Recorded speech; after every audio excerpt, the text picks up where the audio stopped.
Yes, ഇന്ന് നമ്മൾ പരിഗണിക്കുന്ന ആദ്യത്തെ സീറ്റ് കോഴിക്കോട് ജില്ലയിലെ പേരാമ്പ്രയാണ്. ഒരുപക്ഷെ കേരളത്തിലെ ഏറ്റവും ശ്രദ്ധേയമായ പോരാട്ടം നടന്ന ഹോട്ട് സീറ്റുകൾ ഒന്നുകൂടിയാണ് പേരാമ്പ്രയിലെ സ്ഥാനാർത്ഥി ചിത്രം ആദ്യം ഒന്ന് പറയാം. TP രാമകൃഷ്ണൻ LDF കൺവീനർ, മൂന്നാം ഊഴമാണ് LDFന് വേണ്ടി അവിടെ LDF സ്ഥാനാർത്ഥി TP രാമകൃഷ്ണൻ. ഫാത്തിമ തഹ്ലിയാണ് UDF സ്ഥാനാർത്ഥി മോഹനൻ മാസ്റ്റർ NDAക്കും. ഇനി പേരാമ്പ്രയിൽ ഇക്കുറി എന്ത് സംഭവിക്കും എന്നതിന്റെ ചിത്രത്തിലേക്കാണ് ഇനി നമ്മൾ വരുന്നത്. യെസ്,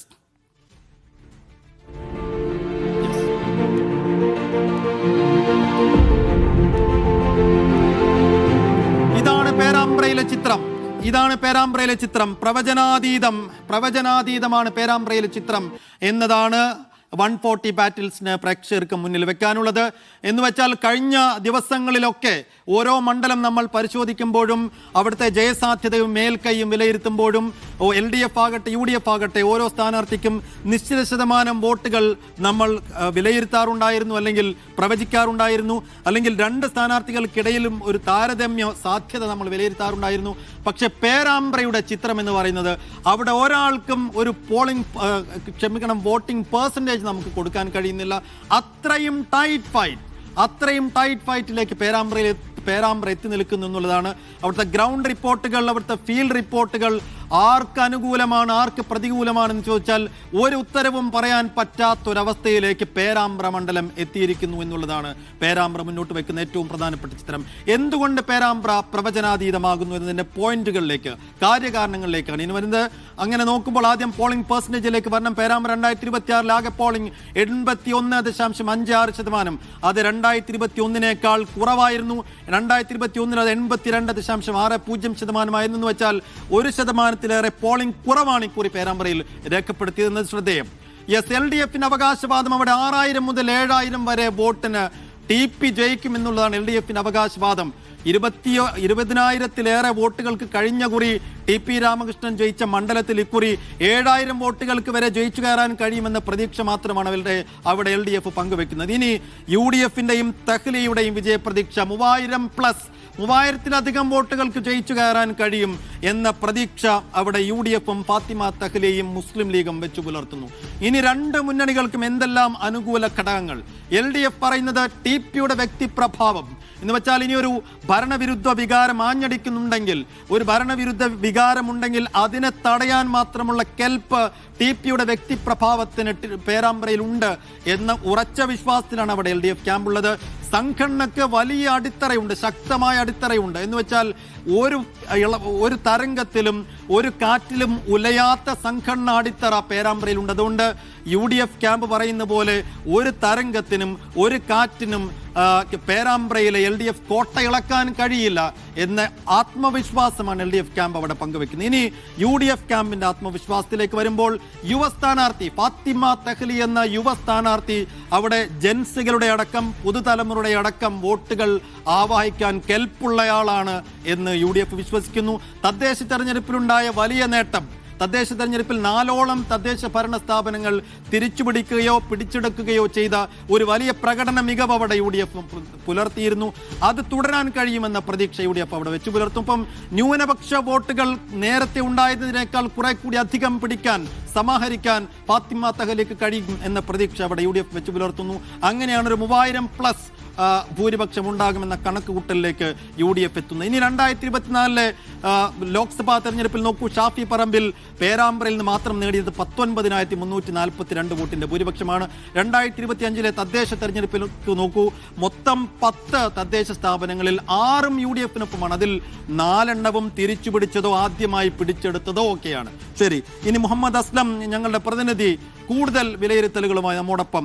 അസ്ലം, കഴിഞ്ഞ ദിവസങ്ങളിലൊക്കെ പല മണ്ഡലങ്ങൾ ഹോട്ട് സീറ്റുകളായി നമ്മൾ കണ്ടുകൊണ്ട് അവിടെ ആർക്കാണ് മേൽക്കൈ ജയസാധ്യത വിലയിരുത്തിയിരുന്നത്. പക്ഷേ എന്തുകൊണ്ടാണ് ഒരു നിശ്ചിത ശതമാനം പെർസെൻറ്റേജ് നമുക്ക് ഇവിടെ പേരാമ്പ്രയിൽ മാത്രം LDFനും UDFനും നൽകാൻ കഴിയാത്ത വിധത്തിൽ ആ മണ്ഡലം ടൈറ്റ് ആകുന്നതും പ്രവചനാതീതമാകുന്നതും എന്തുകൊണ്ടാണ് അസ്ലം? ഏറ്റവും പ്രധാനപ്പെട്ട കാര്യം എന്ന് പറയുന്നത് CPMനും അല്ലെങ്കിൽ LDFനും നല്ല അടിത്തറയുള്ള, അതോടൊപ്പം തന്നെ മികച്ച കാൻഡിഡേറ്റ് LDFന്റെ സംസ്ഥാന കൺവീനർ തന്നെ രംഗത്തിറക്കി പ്രവർത്തിക്കുന്ന ഒരു വശത്ത് LDF ഒരു വശത്ത്, അതോടൊപ്പം തന്നെ ഏറ്റവും മികച്ച യുവജന സ്ഥാനാർത്ഥിയെ രംഗത്തിറക്കി കഴിഞ്ഞ തദ്ദേശ തെരഞ്ഞെടുപ്പിലും ഒരുപക്ഷെ വടകരയിലെ ഷാഫി പറമ്പിലെ വിജയത്തെ തുടർന്ന് ആ ഒരു ഷാഫി പറമ്പിൽ എഫക്ട് ഇപ്പോഴും തുടരുന്ന തദ്ദേശ തെരഞ്ഞെടുപ്പിലടക്കം 5 പഞ്ചായത്തുകൾ LDF തിരിച്ചുപിടിച്ച് വലിയൊരു പ്രകടനം കാഴ്ചവെച്ച ഒരു മണ്ഡലത്തിൻ്റെതായ ഒരു ആവേശവും അതോടൊപ്പം തന്നെ ശക്തമായ പ്രചരണം, ശക്തമായ തെരഞ്ഞെടുപ്പ് പ്രവർത്തനങ്ങൾ 2 മുന്നണികളും കൃത്യമായി തന്നെ ചെയ്തു. അതുകൊണ്ട് തന്നെ 2 കൂട്ടർക്കും ആർക്കാണെന്ന് പറയാൻ കഴിയാത്ത ചില ഒരു അവസ്ഥ അവിടെയുണ്ട്. ഏറ്റവും പ്രധാനപ്പെട്ട ഘടകം എന്ന് പറയുന്നത് അടിയൊഴുക്കുകളാണ് ശരിക്കും അവിടുത്തെ തെരഞ്ഞെടുപ്പ് ഫലത്തെ നിർണ്ണയിക്കുക എന്നുള്ളതാണ്. നമ്മൾ നേരത്തെ പറഞ്ഞ ഘടകങ്ങൾക്കപ്പുറത്തേക്ക് സാമുദായികമായ ധ്രുവീകരണത്തിലേക്ക് നയിക്കുന്ന തരത്തിലുള്ള ചർച്ചകൾ, പ്രചരണങ്ങൾ, അനൗൺസ്മെന്റുകളൊക്കെ തന്നെ അവിടെ ഉണ്ടായിട്ടുണ്ട്.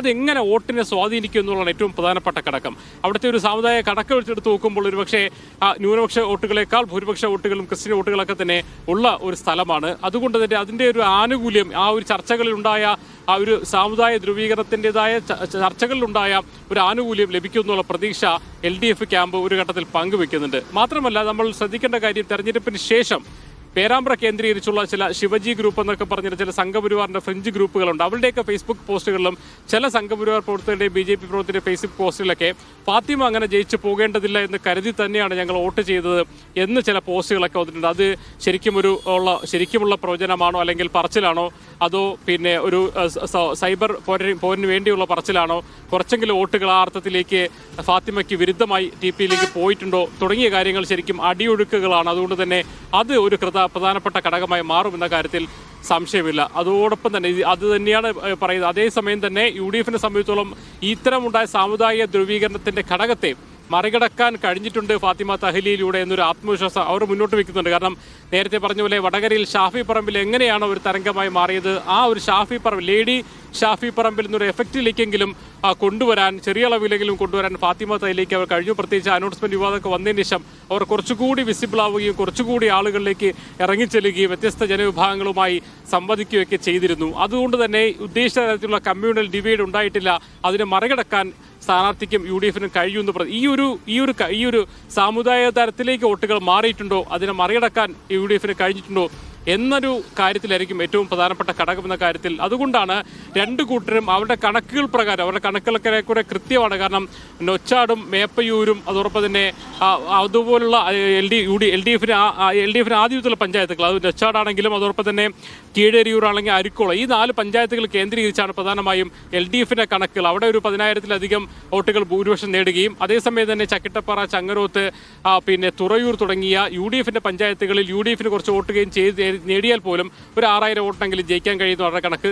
സമാനമായ രീതിയിൽ തന്നെയാണ് അവരും എണ്ണിയിരിക്കുന്നത്. ചങ്ങരോത്താണ് അവർ ഏറ്റവും കൂടുതൽ പ്രതീക്ഷ UDF വയ്ക്കുന്ന 5,000-ലധികം വോട്ടുകളുടെ ഭൂരിപക്ഷം അവർ പ്രതീക്ഷിക്കുന്നു. അതോടൊപ്പം തന്നെ പേരാമ്പ്ര ഉൾപ്പെടെ അല്ലെങ്കിൽ തുറയൂർ ഉൾപ്പെടെ ചെറുവണ്ണൂർ ഉൾപ്പെടെയുള്ള സ്ഥലങ്ങൾ, കൂത്താൽ ഉൾപ്പെടെ സ്ഥലങ്ങളിൽ ലീഡ് നേടുകയും അതേസമയം നൊച്ചാടും മേപ്പയൂർ ഉൾപ്പെടെയുള്ള സ്ഥലങ്ങളിൽ പിന്നെ കീഴരി ഉൾപ്പെടെയുള്ള അരിക്കുളം പഞ്ചായത്തുകളിൽ LDF കുറച്ച് ലീഡ് നേടിയാൽ പോലും പ്രശ്നമല്ല. 7,000 ലീഡ് അവർ നേടിയാൽ പോലും ഒരു 3,000 വോട്ടിനെങ്കിലും ജയിക്കാൻ കഴിയുന്നുള്ള പ്രതീക്ഷ മുന്നോട്ട് വയ്ക്കുന്നത്. രണ്ടുകൂടെ കണക്കുകൾ ഏറെ നമുക്കത് ഒരു ശരിയാണ് എന്ന് പറയാൻ പറ്റുന്ന, അല്ലെങ്കിൽ ശരിയായ കണക്കുകളെന്ന് പറയാൻ പറ്റുന്ന രീതിയിലാണ്. പക്ഷേ എന്തായാലും കൃത്യമായ ഈ അടിയൊഴുക്കുകൾ ആരെ അനുകൂലിക്കുമെന്നനുസരിച്ചിരിക്കും. അതൊരു പക്ഷേ 2 മുന്നണികളും പറയുന്നതിന് ഒരു ഉറപ്പ് പറയുന്നതിന് തയ്യാറാവുന്നില്ല എന്നുള്ള, 2 പേരും ആത്മവിശ്വാസം മുന്നോട്ട് വയ്ക്കുമ്പോൾ പോലും ഈ ഒരു സാമുദായിക ഡിവൈഡ് ഉണ്ടായിട്ടുണ്ടോ ഇല്ലേ എന്നുള്ളൊരു ചോദ്യം കൃത്യമാണ്.